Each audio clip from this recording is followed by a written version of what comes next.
So this tells you the extra slot that they have on their roster right now. They sit at 89. They could sign one more player.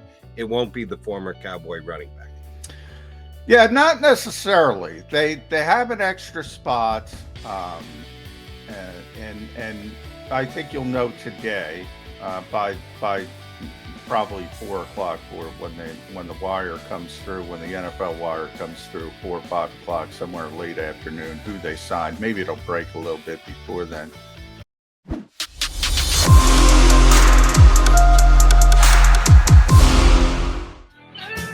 Oh, Johnny Mac, they're playing our music. Good morning, Birds fans. We check off another countdown day on the calendar. We got Mac and Mac to talk Birds on the first day that the Eagles report to camp. Should have a good 2 hours with you.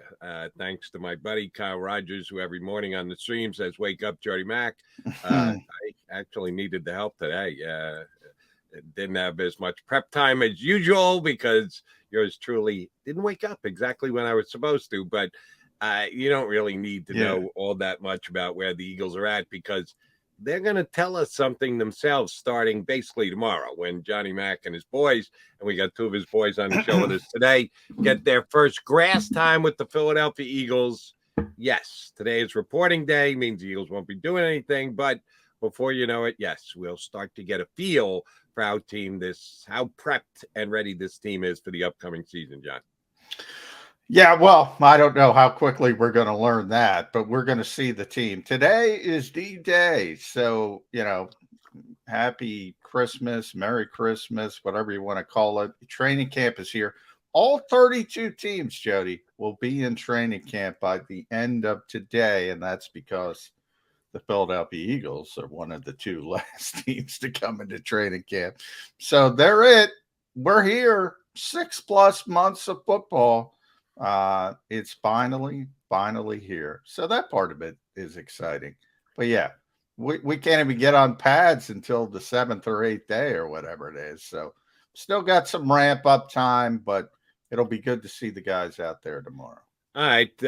Give me the best case scenario, best memory that you have from last year, and it can change from year to year, but if they do it exactly the same as they did last year, what is the ramp up time? What does that consist of? What did they do last year? When would you consider, all right, now they're a full go here in practice? Well, let me pull it up for you. It actually changed this year. It got so it's not like last year. It's even longer this year. As the NFL keeps negotiating, and I'll look at it while I continue to talk. So I think it was 3, maybe 3, but either way, it's now 5 days. So you have day 1, which is no field work. That's today. Day 2, no pads, walk through 90 minutes. That'll be tomorrow. Day 3 is 105 minutes, no pads, walk through. Day 4, you can go, and remember when I say this number, you can go up to that number. Right. The Eagles are unlikely to hit 2 hours. So day 4, you can hit that 2 hours, no pads and a walkthrough. Day 5, 2 hours again, no pads, walkthrough. Day 6 is a mandatory day off already. And then when you come back, day 7, you can go 105 minutes if you want to, and the pads are allowed. So basically, day 7 of camp is when you can break out the football pads. And you're thinking that these are the same exact boundaries that all teams in the National Football League have? Oh no, yeah, definitely. That's collectively bargained between the NFLPA and the union and the league. That's everybody. The difference, the wiggle room is, there are certain teams, if you give them 2 hours, they're going to take 2 hours. The Eagles aren't going to take 2 hours. So the timing of that is going to be probably lessened for the Eagles. And because you're allowed pads day 7, day 8, day 9, and moving forward, doesn't mean you have to wear pads. Right. It just means they're allowed. So those are the rules that I just gave you for the entire league, not just the Eagles. Understood. One guy who at least for day one won't be putting on pads, won't be doing any exercise, won't be doing anything because Eagles have at this point decided to pass on signing him. Jaquan Hardy, who we talked about here yesterday. I think I misspoke and said when the Eagles signed. I should have said if the Eagles signed Jaquan Hardy because the a couple of reports were that the signing was imminent. Well, apparently came in. Apparently they put him through a workout, and apparently they said, "Yeah, thank you. No, we'll call. Don't call us. We'll call you." And the Eagles told him, "Don't sit by the phone either, because not sure we're going to call him. If they were going to sign him, I think they would have signed him." So this tells you the extra slot that they have on their roster right now. They sit at 89. They could sign one more player. It won't be the former Cowboy running back. Yeah, not necessarily. They have an extra spot, and I think you'll know today by probably 4 o'clock or when the wire comes through, when the NFL wire comes through 4 or 5 o'clock, somewhere late afternoon, who they signed. Maybe it'll break a little bit before then. They brought in, let's see, 1, 2, 3, 4, 5, 6, 7 players to look at yesterday. Jaquan Hardy was one of them. They brought in 3 tight ends. They brought in another running back besides Jaquan Hardy in Trey Regis from Louisiana Lafayette. They looked at a wide receiver, Lance Lenoir. I don't know why they would need another body there. They looked at a center, Cameron Tom. Jeff Stoutland always likes developmental centers. So maybe that explains that. But they're going to sign one of those 7 guys. It might be Hardy. The confusion with Hardy is his people gave indications to another team that he was going to sign with Philadelphia. So maybe that's the case, and maybe they just didn't want to announce it early because they had a bunch of other guys coming in, and they don't want them to cancel because they want to look at them. And it could be that. It could be it was just misspoken to the other team, and they were just bringing them in for a workout. But they're going to sign one of those players, and he's in the mix. So it's not like he's not in the mix. They need a running back. They need a tight end. It's probably going to be one of the 2 running backs or one of the tight ends. Now, as far as the workout yesterday was what it was. It wasn't like, oh my God, why do we even have Jaquan Hardy here? It's just they wanted to keep their options open, is what you're saying? Yeah, they got 7 guys. They got 1 spot. They brought in 7 guys. They look at. They're going to sign one of them to get to 90. For them, it's actually 91 because they still have Matt Leo, who gets a international pathway program exemption.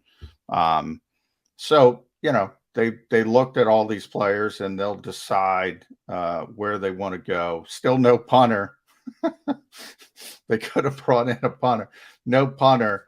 So 3 tight ends. If you know who Connor Davis from Stony Brook, Jaden Graham from Yale, Barrett Green from Mississippi State, Hardy was in, Trey Regis, as I mentioned. Lance Lenoir was the wide receiver from Western Illinois. Cameron Tom was the center. He's from Southern Mississippi. So those are the players they worked out. There were a lot of workouts around the league. The Giants, for instance, 1, 2, 3, 4, 5, 6, 7, 8, 9. They worked out 10 players yesterday in advance of sort of filling out their 90-man roster. So one of them was Eric Ebron, by the way. Andrew Adams, our old friend, who was here for a very short time. So it's common occurrence in the league. It's not like it's anything weird or anything of that nature.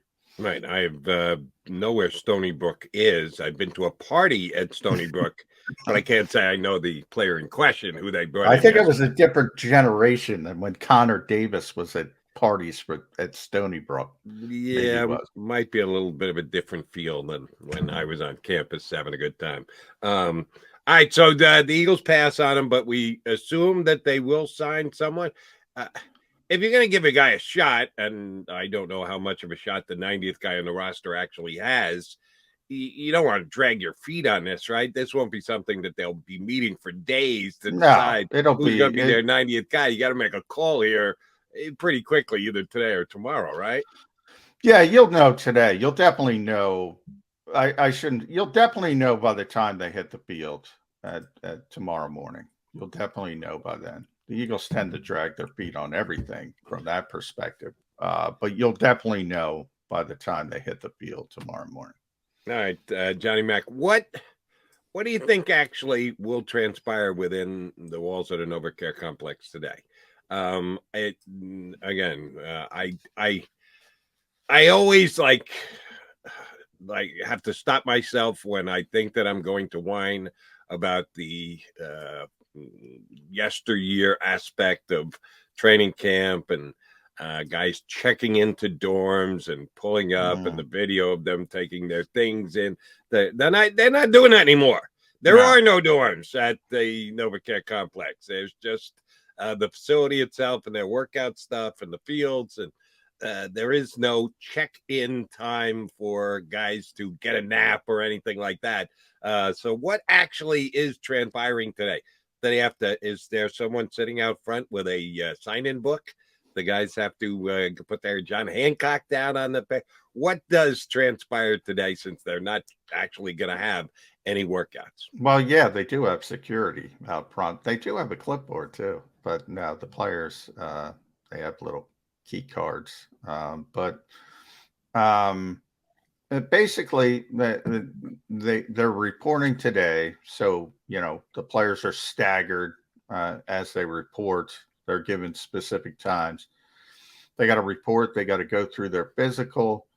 And that's when you'll see guys officially put on the PUP list. Yeah, we expect Brett Toth to start on the PUP list. Tyree Jackson, Isaac Seumalo is a player to watch when it comes to the PUP list. If he's ready, if he's a full go, because that was questionable in OTAs. So you go through the physical. They have a team meeting at 6:00, so everybody will be there by 6:00 at night, and then you're off and running. And Nick will give his rah speech, and here we go. What time do you think the players have to be back at the facility? Like you said, they check in, they have to do a physical, but then they'll be allowed to leave, which, again, isn't the same as it was for decades in the National Football League, but it is what it is these days. What time do you think the players will be told if they were They'll be there today? That's also collectively bargained. I believe 6:30 is the earliest you're supposed to report. Now, a lot of quarterbacks tend to beat that and try to portray anything, but you're not supposed to show up. I believe it's 6:30. They have a strict limit hours you can be at the facility per day. They're on the field at 10:00, so most guys will be in there by 7 at the latest. You have meetings before practice. Yeah. Not only the practice at 10:00 that'll be open to the media, but you have a second walkthrough practice, which are allowed, which will not be open to the media. So there's a lot of different things, and the day of an NFL player in training camp is pretty structured. Down to the minute. And the 11 or 12 hours you're allowed to be there during the day is pretty much all accounted for. The only downtime is, lunch, and if you call lifting and things like that downtime, where you kind of be by yourself at least. All right, one last question before we get ready for our first guest, who is Brandon Lee Gouton of Bleeding Green Nation. We got two very good Eagle Beat guys today, BLG and Chris Franklin will join us in hour number 2. How did that Deshaun Watson suspension thing come to? Oh, it hasn't been announced yet. Yes, Mr. Watson is already in the camp of the Cleveland Browns. They opened up before the Eagles did. And this was all supposed to be settled before Deshaun Watson had to show up. I had Frank Schwab from Yahoo last night, who took a stronger stance than most guys I've had on. and said he would not be surprised if this is the NFL sticking it to the Cleveland Browns, that they're not happy that Roger Goodell was given his marching orders. $230 million guaranteed? No, they can't be doing this to us because, the trickle-down effect of contracts, it happens across the National Football League. There's a reason why the quarterback of the Cardinals, who, oh, by the way, did you see his contract? Kyler Murray got $230.5 million. 0.5. By the way, did you see? We got to talk about his contract. By the way, yeah, we will. Woof. We will get into homework clauses. But Murray got 0.5 more. Wait, you got a spare 0.5 for me, John McMullen? I'll take it. 500. Joe Krause, I'll take that spare 0.5. It's 0.5 these days. So if you don't think that one contract affects another from team to team to team, you're kidding yourself. Does. Oh, it surely does. So he actually thought that the NFL is purposely slowing this process down, because they want to make it more difficult for the Cleveland Browns. I don't know if that's the case. I think if it is, it's wrong. I don't like what Cleveland did. I understand why you'd be upset, but you can't use a disciplinary hearing to give out punishment before you ever give out punishment, can you? Well, you could from the it's an interesting thought that Frank gave you. I disagree with it for this reason. I think it would have been more plausible under the prior system. They don't have control over this. Yeah, they don't have telling Sue Robinson when she can release her findings. They can't. She's independent. It's her decision. Now, where I leave the door open a crack is that there's a thought, and I've heard this from a couple of people, there's a thought that the reason that her decision is taking so long is because she told both sides to go back and come up with a compromise. Now, the NFL could drag their feet from that perspective, I guess, and say, but I don't think it makes any sense from the league's perspective either, because they want to get it over with. Good or bad at training camp, they wanted it, I think, done before the start of training camp. I think that was the thought of everyone when they would speculate when it's coming out, because the league wants it, over. We talked about July 4th news dump and all that kind of stuff. That was the conventional thinking. The NFL doesn't have control over it, though. That's the problem. If they had control over it, Jody, you would have got the July 4th news dump. That's what you would have gotten. It would have been predictable at that point. The problem is Sue Robinson's in control of it, and Sue's evidently a slow worker. Not good, not bad, but, that's her process, I guess, as they say. The league doesn't have control over her decision. Then they can appeal and take back control if they want. But until that happens, I don't think they have that power any longer. Right. Is why I disagree with it. When they take it back, it's ultimate control, because Roger Goodell can just set the parameters of whatever punishment he's going to face. And don't kid yourself. We here at Birds 365 do 90% Eagles, 10% the rest of the National Football League. If they had an equivalent of Birds 365 in Cleveland, which was 90% Browns and 10% everything else, 99% of the 90% would be about Deshaun Watson. And if you know that he's going out to work out later in the day, that's all you're going to be talking about. So, yes, whether it's because of Sue Robinson and her process and the way that she feels she needs to come up with the number that Deshaun Watson, it's not doing the Browns any favors to have him in there, because he's not really getting better. Do you think he's becoming more of a leader of the Browns as he sits with his neck in the execution chamber, just ready to get lopped up? I don't think so. As I said, you don't even have the ability to get on pads. So, it's not doing anything. Whenever he comes in, he'll be the leader of the team simply because he's the quarterback. That's how it works. But